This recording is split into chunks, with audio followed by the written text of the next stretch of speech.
Children, हम लोग को ये इस we were doing this paragraph, we had revise the features of federalism, and if you want to revise it again you can revise. I hope आपने ये video start होने से पहले एक बार जितना चैप्टर मैंने कराया उतना चैप्टर रिवाइज कर लिया होगा, एक बार रीडिंग मार ली होगी। Now let us start with over here. The Constitution originally provided for a two-tier system of government, the Union government, or what we call the central government, representing the Union of India, and the state governments. So हम लोग पढ़ रहे थे कि after independence constitution ने declare कर दिया था इंडिया को एक यूनियन ऑफ स्टेट्स।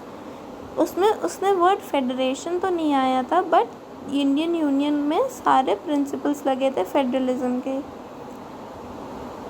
अब कॉन्स्टिट्यूशन ने 2 टायर या 2 लेवल सिस्टम ऑफ गवर्नमेंट बनाया था, जिसमें पहला था यूनियन गवर्नमेंट, जिसको हम सेंट्रल गवर्नमेंट भी बुलाते हैं, जो रिप्रेजेंट करती है यूनियन ऑफ इंडिया, मतलब पूरा इंडिया एक साथ एकत्रित, that is the union of India. Okay, so don't get confuse between union government and central government, दोनों एक ही चीज़ हैं।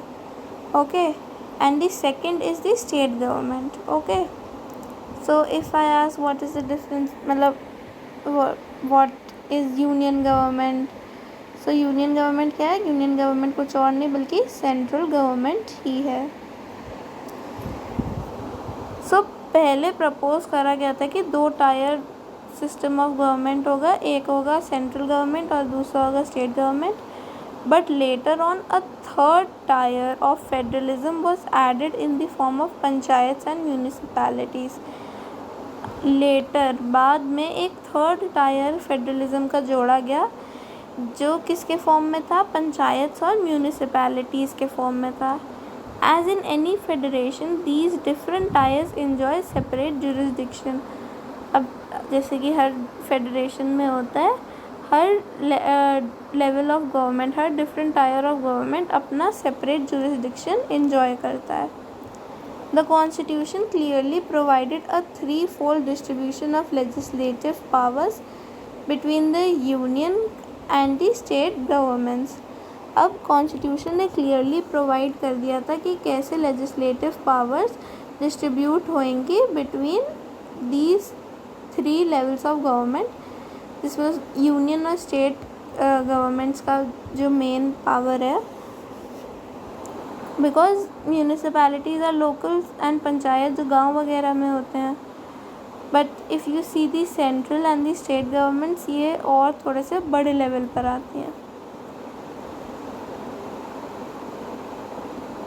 सो अब इसके 3 पार्ट्स हैं, one is the union list, one is the state list and one is the concurrent list.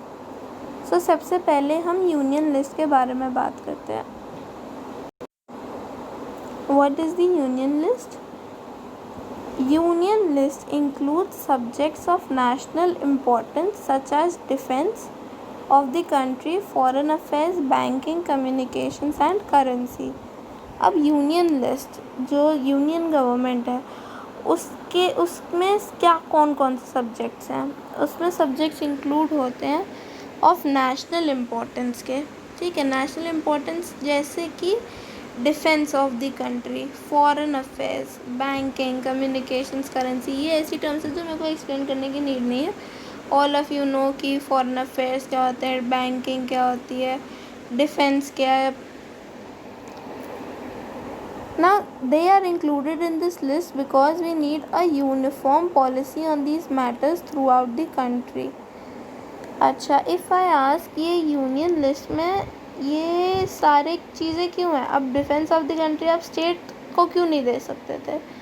Because अगर कोई एक स्टेट कहे कि नहीं ये डिफेंस सिस्टम में होना चाहिए और दूसरी स्टेट उसको कहे कि नहीं ये नहीं होना चाहिए, तो एक डिस्प्यूट अराइज हो सकते हैं, और जो यूनिटी है बिटवीन द कंट्री वो डिवाइड हो जाएगी बिटवीन स्टेट्स में खुद ही लड़ाई होने लग जाएगी। बट अगर एक यूनियन या सेंट्रल गवर्नमेंट बनी होगी जो डिसीजंस लेगी, तो उसमें जो यूनिटी ऑफ द स्टेट्स है वो इफ़ेक्ट नहीं होगी। ओके, बिकॉज़ ये नेशनली अपने नेशन को सबसे पहले रख के वो देखेंगे, कोई स्टेट को इम्पोर्टेंस नहीं देंगे, वो नेशन को इम्पोर्टेंस देंगे, जिससे यूनिटी भी बनी रहेगी। So they are included in this list because we need a uniform policy on these matters throughout the country। और एक यूनिफॉर्म पॉलिसी, एक ही पॉलिसी चाहिए throughout the country।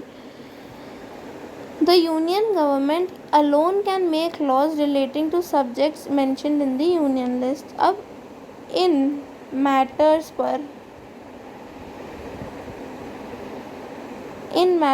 पर यूनियन गवर्नमेंट अपने आप डिसीजंस या लॉज बना सकती है। ओके, मतलब नेशनल इम्पोर्टेंस के लॉज यूनियन सेंट्रल गवर्नमेंट खुद बना सकती है, क्योंकि ये यूनियन लिस्ट में मेंशन्ड है।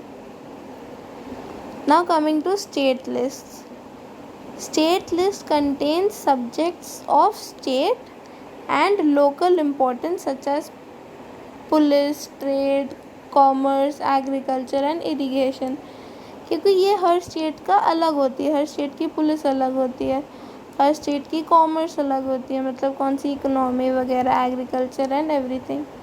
Now the state governments alone can make laws relating to subjects mentioned in the state list. Now एक जो मोटा मोटा मेरे को पॉइंट दिख रहा है वो यही दिख रहा है between the state list, union list and the state list. First कि क्या क्या चीज़ें वो कंटेन करते हैं।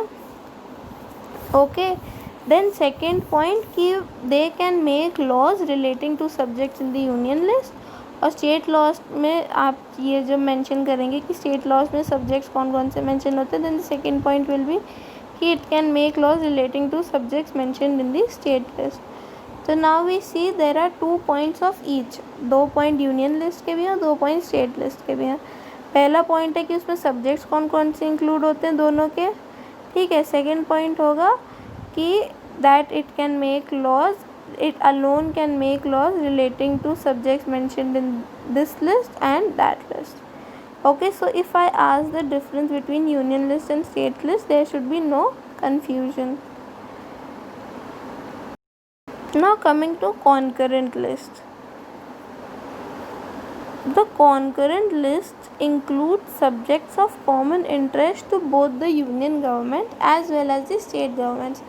अब concurrent list में कौन क्या क्या subjects include होते हैं? common interest जो both union government और state level government दोनों के ही से related होता है, such as education, forest, trade unions, marriage, adoption and succession।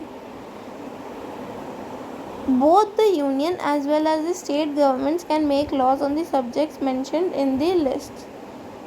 So अब concurrent list में वो subjects mentioned हैं जो common interest के हैं, जो union government के पास भी है और मतलब स्टेट गवर्नमेंट के पास भी, मतलब जो कॉमन इंटरेस्ट शेयर करते हैं। अब जैसे education of a state will in the long run वो क्या है, वो नेशनल यूनियन मतलब central government nation at the last वो नेशन के अंडर में ही आते हैं। ओके, फॉरेस्ट, अब किसी स्टेट का फॉरेस्ट कवर ज़्यादा है तो आप इंडिया का ही वो फॉरेस्ट कवर बढ़ा रहा है।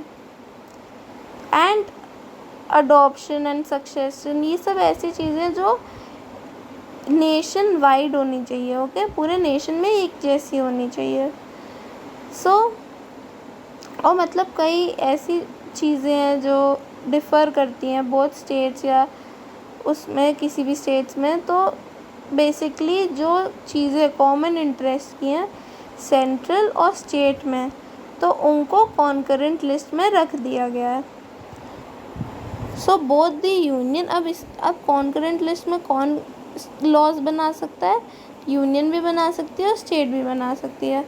और अगर कोई कॉन्फ्लिक्ट हो जाए तो क्या होगा, the law made by the union government will prevail. This is very important, क्योंकि यहाँ पे क्या हो रहा है, यहाँ पे यूनियन गवर्नमेंट की पावर बढ़ रही है। क्योंकि अगर कॉन्करेंट लिस्ट में कोई भी डिस्प्यूट हुआ कॉन्करेंट लिस्ट से लेकर, तो स्टेट गवर्नमेंट की तो बात ही नहीं मानी जाएगी। किसका लॉ प्रिवेल करेगा, यूनियन गवर्नमेंट का। So what about subjects that do not fail in any of the three subjects, or subjects like computer software that came up after the constitution was made? According to our constitution, the union government has the power to legislate on these residuary subjects.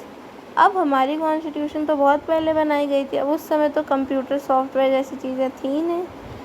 तो क्या है, जो चीज़ें ना concurrent list, ना state list, ना union list में आती हैं, उनको कौन देखता है, उनको देखती है union government.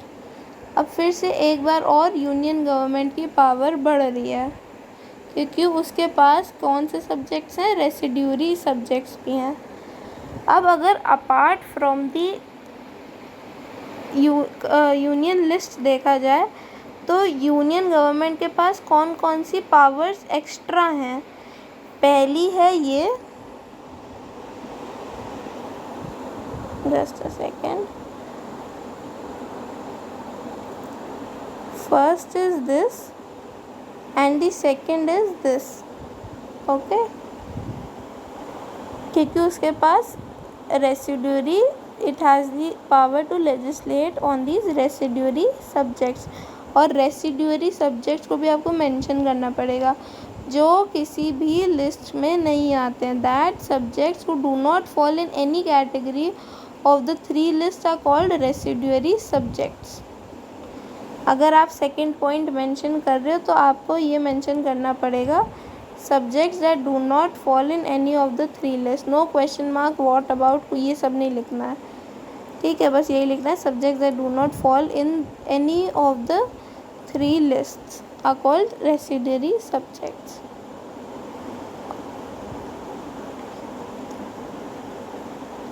We noted that most of the federations that are formed by holding together do not give equal power to its constituent units.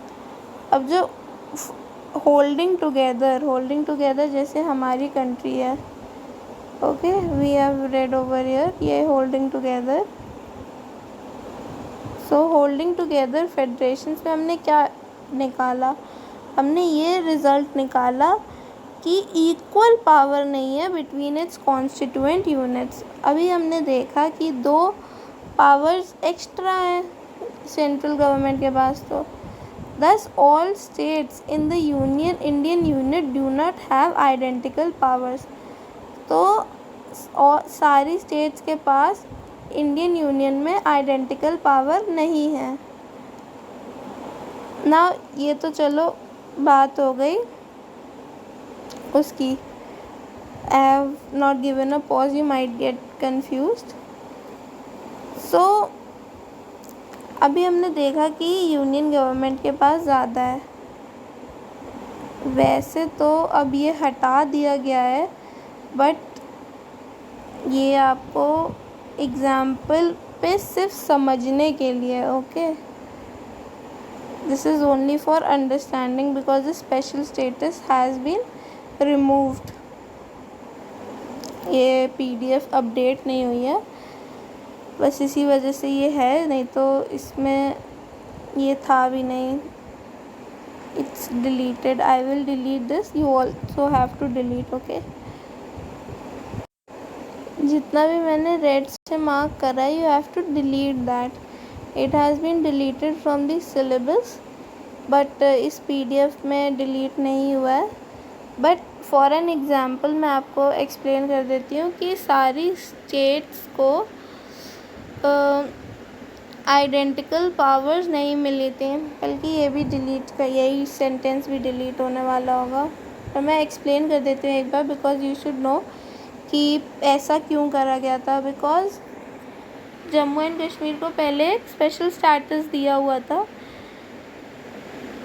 और ये पार्टीशन के टाइम से था, but last year only it has been removed.